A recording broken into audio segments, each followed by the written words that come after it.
Alright, here's my story. I have a hot wife.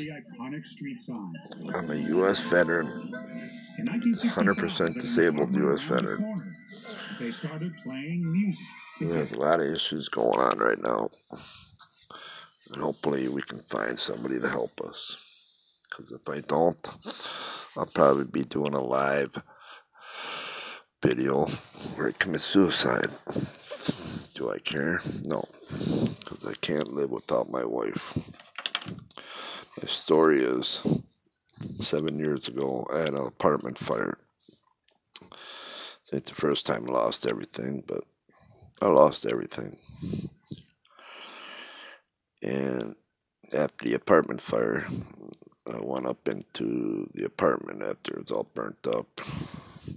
Bedroom still had a closet. Wrapped a rope around it, wrapped it around my neck, and proceeded to try to commit suicide.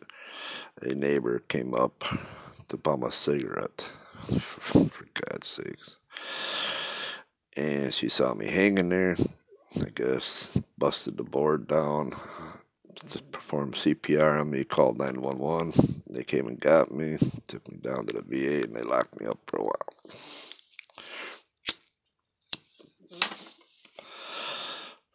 Talked my way out of it, got out of there, put me on medication, blah, blah, blah. But I've been on opiates for 14 years. I have a very bad neck and spine, very bad back. It's disabled me 80%, and I can't work anymore, so I'm 100% disabled. So anyways, after the apartment fire, after I got out of there, I had no place to go, so I went up by my brother's in Anago, actually Pickerel, Wisconsin. Went out to a bar, met this girl there. She was working. Her name was Heather Bazil.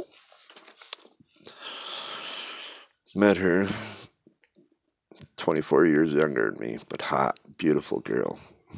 Beautiful girl. Never thought she'd be like this, but turned out to be a beautiful wife. So 2 weeks later, maybe about a month later, I married her. And I've been with her 7 years now. Our marriage wasn't typical. We were with each other 24 hours a day, 7 days a week. And I loved my wife. I still love her. I miss her so much.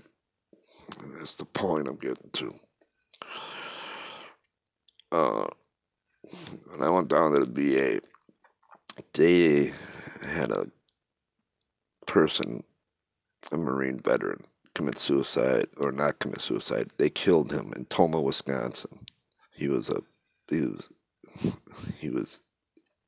under the VA care. He was a patient there, and they overdosed him and killed him.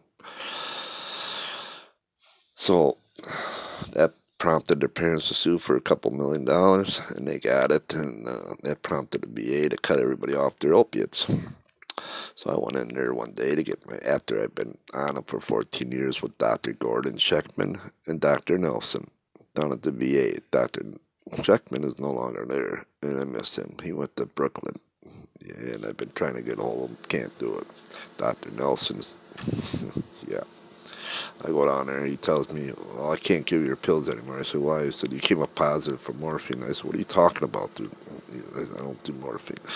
He said, well, your drug screen came up positive. Said, well, they didn't do a drug screen, they did a dip. The guys know what that is. So apparently your oxycontins metabolized and it'll show up positive for morphine. So they cut me off, offered me no help, nothing. Said, have a good day, see you later.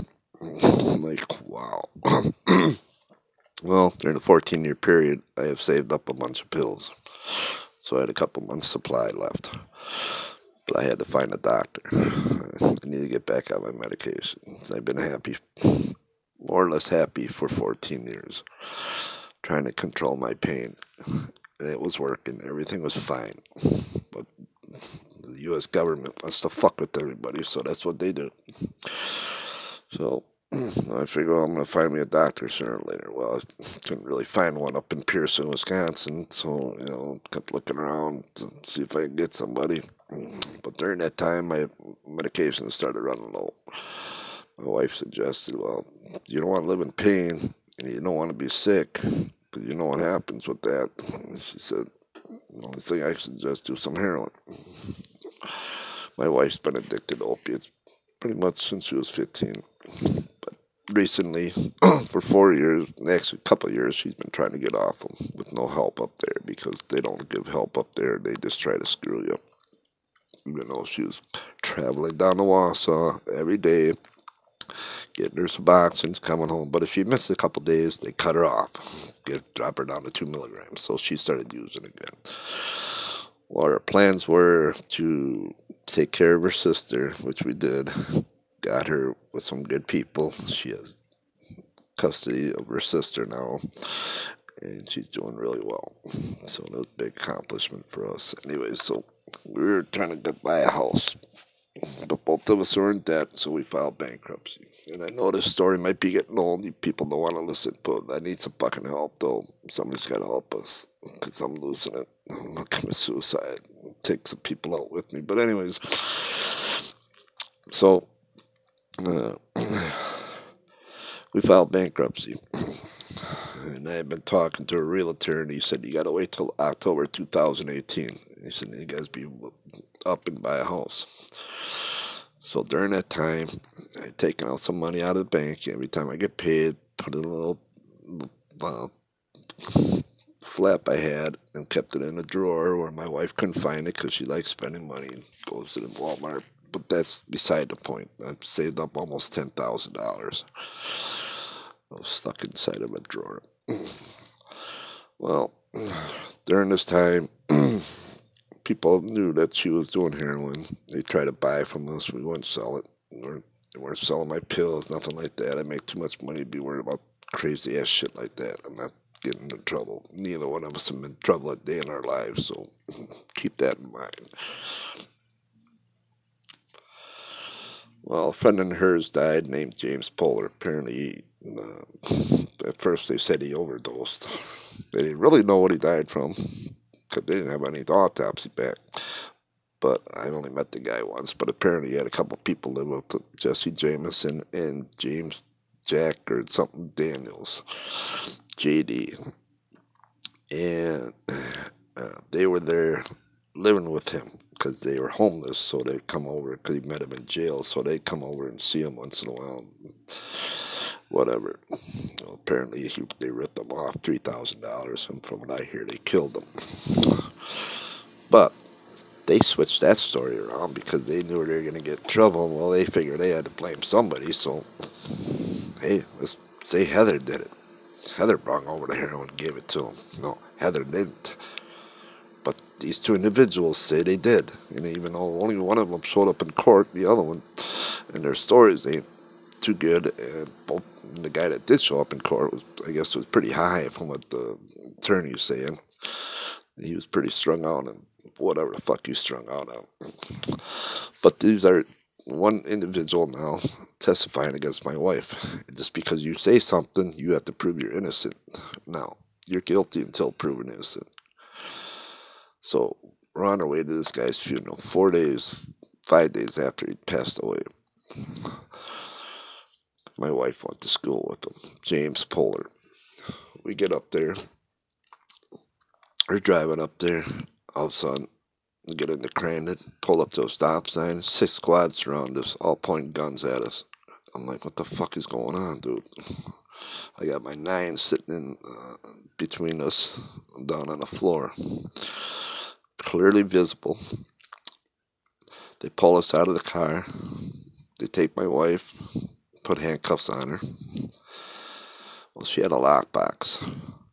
And the lockbox was from heroin that we go down to Chicago and buy. And in that lockbox was scales and some baggies because the heroin that we bought would come in baggies. Paid $85 a gram for it. I'm sorry, I was doing heroin. Even though the U.S. government wasn't going to help me out and get me back on my opiates and all of that bullshit, they just decided, well, screw him. And I'm sure a lot of vets know what I'm talking about.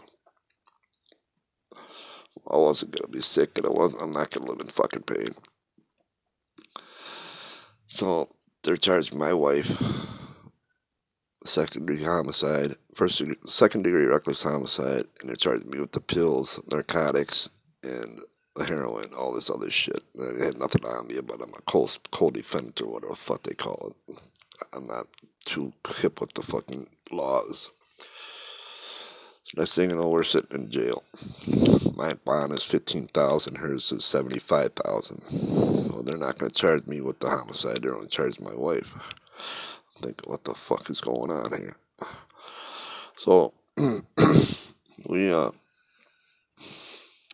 kept after bail reduction, and since they didn't have autopsy back, even though that's what they arrested us for in the first place, they gave them probable cause. Probable cause was go over and bust in my door where I had 7 dogs, all my furniture, everything, and they raided our house while we were sitting in jail. They cotton swabbed a scale that was there. Came up positive for heroin and cocaine, because apparently the heroin was mixed with a little cocaine for some reason. I don't know. I don't know what the story is with that. We weren't doing cocaine. We was doing a little bit of heroin, so I wouldn't get sick and live in pain. And so we get out on bail. They dropped hers down to 5,000. They dropped mine down to 500 after they raided our house and found some more narcotic pills, because I saved my pills. I'm sorry, but that's what I do. You know what I mean? Because you never know when you're going to get bumped off your opiates like I did. So trying to find a doctor for a couple months, it's hard to do up there. Well, we were coming out here to buy a house. Talked to a realtor. Even after we filed bankruptcy, he said we had to wait till 2018 to purchase a home. But he said, save up some money, dude. He said, you won't have no problem getting a VA loan. I'm thinking, cool. I'm trying to get something for me and her, because that was the plan. Come down here, out west, and get her on Suboxones, because you can get a month's supply of Suboxones down here by doctors, but up there, oh no, God, you gotta go in every fucking day, drive an hour there, an hour back. Who cares if it's snowing? If you don't come in, you get cut off. Well, she started using a little bit, you know what I mean? So people heard about that shit. So these 2 individuals say that she delivered the heroin to them, which she did not. And just because they caught her with my pills, and it was an understanding with Dr. Sheckman and Dr. Nelson that my wife would distribute my pills to me because they know I'm suicidal. And they figure 140 pills is not a good idea to be handing a suicidal person. So my wife was giving them to me. They thought it was a great idea because they didn't want me to commit suicide, but they didn't want to lock me up either. So that's what they did. That was the plan. Well, since my wife had them on her, they charged her with them too. I'm like, are you fucking kidding me, dude? This girl's been saving my life for 7 years. Now you guys are fucking with her like this? So after we got out on the bail thing, all of a sudden, supposedly they got an autopsy back, and I guess they didn't even have it back yet. But they were going to charge my wife with first-degree reckless homicide. And if you guys are interested in the story, please be fucking interested, because I need help, and I need help big time. Miss my wife. I'm going to do part 2. Bear with me.